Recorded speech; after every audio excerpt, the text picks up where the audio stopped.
Hi guys, today I'm going to show you how to make a fondant ruffle cake. I'm doing it in a beautiful teal shade and it's going to have an ombre effect to it. It's a really beautiful finish to do on a cake.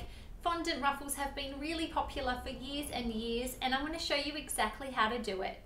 So to get started with making this cake, the first thing that you're going to need is a fondant covered cake. Now I have covered this morning and it's now the afternoon, so it's been about 6 hours, and that's a perfect time to start decorating because your fondant will be nice and firm. I also have some fondant. I have half of it in just a plain white right now, and I have half of it in a beautiful Wilton Teal color. I really love this shade and I know it turns out beautiful in an ombre effect. I also have a laminating sheet so that I can tuck away a few of our extra strips of fondant while we're waiting to ruffle them. I have a blue floral mat to do my ruffling on. I also have a ball tool in order to get our beautiful ruffle effect, a small rolling pin to roll out our fondant, a multi-ribbon cutter in order to create our strips of fondant, as well as a pizza cutter, some cornflour or cornstarch, and a touch of sugar glue with a small paintbrush. So the first thing that I'm going to work on is creating our ombre of colors. So I have some white fondant and I also have some Wilton Teal fondant. And basically what I want to do is create 6 different shades. Now I do want one shade to be white, so I'm going to keep some aside for that. And I do want one shade to be this deep color. From there, I'm going to start with mostly white and just add in a little bit of color. You don't want to add too much color. You'd rather have a color that's a little bit too pale because you can always add a touch more.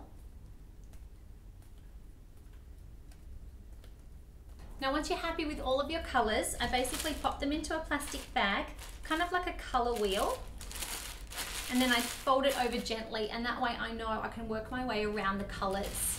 Now starting with our white, I'm going to take some cornflour and just sprinkle it onto my table.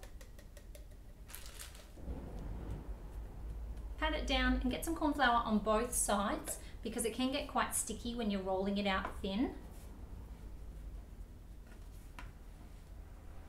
Now you can also use a pasta rolling machine for these, but I just find that you can't actually roll out too much at a time because even under here they will start to dry out very quickly.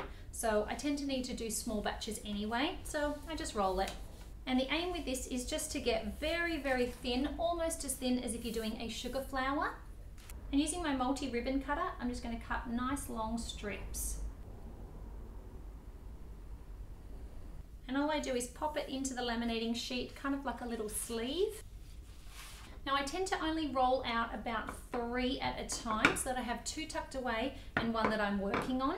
And that's just purely so that they don't dry out, and also because you'll need to start switching colors anyway.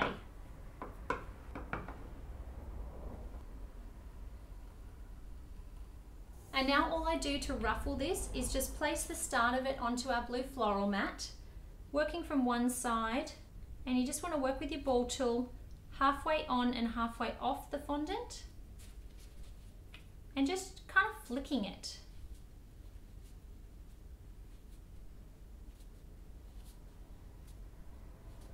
Come back over it again, and then I tend to come back just underneath and do the same, and this just helps to thin it out so that it looks really paper thin when it's on the cake.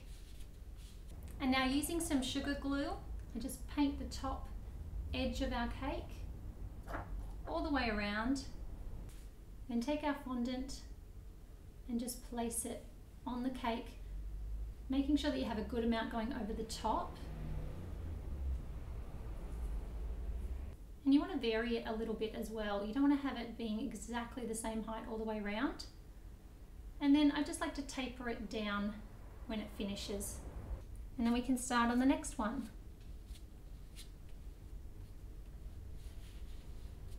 Apply some more glue at the base of our first one. Taking your fondant and just finishing off that top row. As it meets, you just want to come down just a little bit. And now you can come back with the edge of your paintbrush and your hands And you just want to make sure that the top row and the next row are not looking the same. So just make sure that you keep separating it and making each one look different.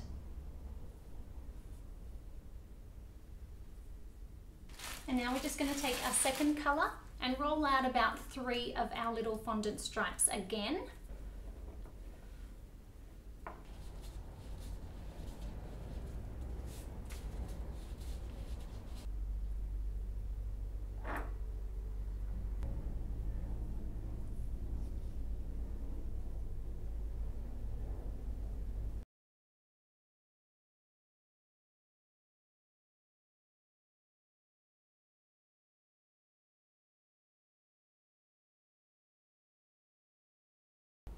And just so your ruffles don't break, I like to curve it around the cake, right near where it's going to go.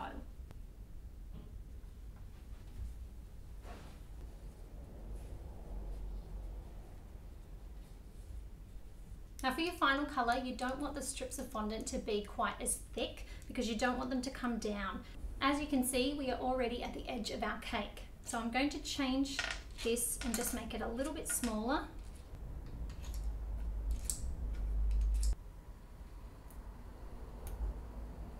Ruffling in the same way, but I'm just not doing an extra line underneath. I'm just ruffling the top because honestly you will hardly see anything except the very, very tip of these. Apply sugar glue all the way to the base and then rest it right up against the cake at the bottom. And then with this final row, just bring it down so that it actually starts to hide some of the base of the cake. And there you go guys, we have our beautiful ombre fondant ruffle cake. I really love it in this beautiful Wilton Teal shade, but there are so many gorgeous food colours out there. So feel free to leave a comment below with what you would like to make your ruffle cake in. I know that lots and lots of cakers love getting new ideas on brands and shades of colour that look fantastic. And remember, you can always hashtag cake style on Instagram so that we can see all of your creations.